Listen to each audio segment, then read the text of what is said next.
Okay, alam natin mamaya yung mangyayari is umamin itong si Dustin Yu na gusto niya si Bianca De Vera. Pero will it be the same kung nangyari yon when when Ivana is still inside the house at merong boys night out?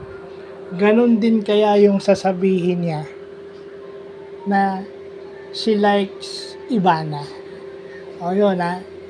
Yun lang. Or kung napaaga yung boys night out, wala pa si Bianca, would it be nasasabihin niya na gusto niya si Kira? Kaso, syempre parang ano na yun, magtatago ka na dahil alam mong taken na yun. So yun. Would it be the same kung nandun pa si Ivana sa loob or napaaga yung boys night out at inaamin niya physically attracted siya kay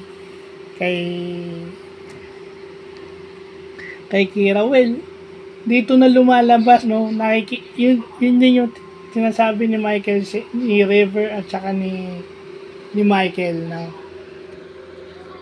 kasi okay lang naman sa kanilang manominate, 'di ba? Sinasabi nga nila wala na sa kanila, wala na nga siyang pakialam, sabi ni River.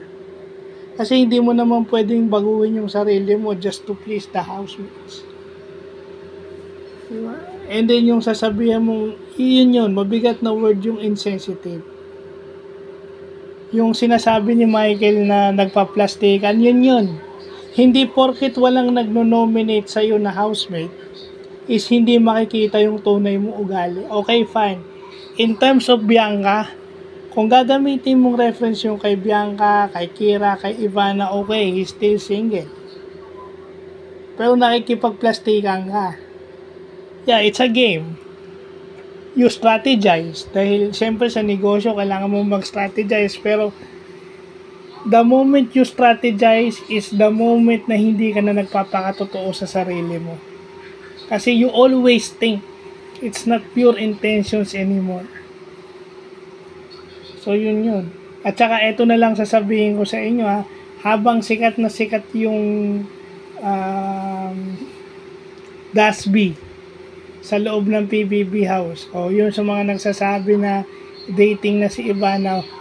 If Ivana is dating a specific guy, hindi siya limited yung interaction niya sa fans. Do sa copies. May kiss na, may yakap pa. Usually yung ginagawa ni Kim Domingo dyan, it's either yung fan ang hahalik one time or siya yung hahalik one time. Pero hindi, ang nangyari dun, may payakap pa. Nakailang halik yung lalaki, nakailang halik si Ivana dun sa fan. So, ibig sabihin, unlimited yung interaction niya sa fans. It's just for fan service. So, kung may dinidate si Ivana ng specific at kung may boyfriend, hindi siya gagawa ng ganun. So, ibig sabihin, she's dating but she's not exclusively dating. She is just dating to meet someone or to tumingin. Pero wala pa siyang pinapakilala nga. So, yun na yun. Would it be the same kung nandun pa si Ivana sa loob and then may boys night out? So, yun lang po.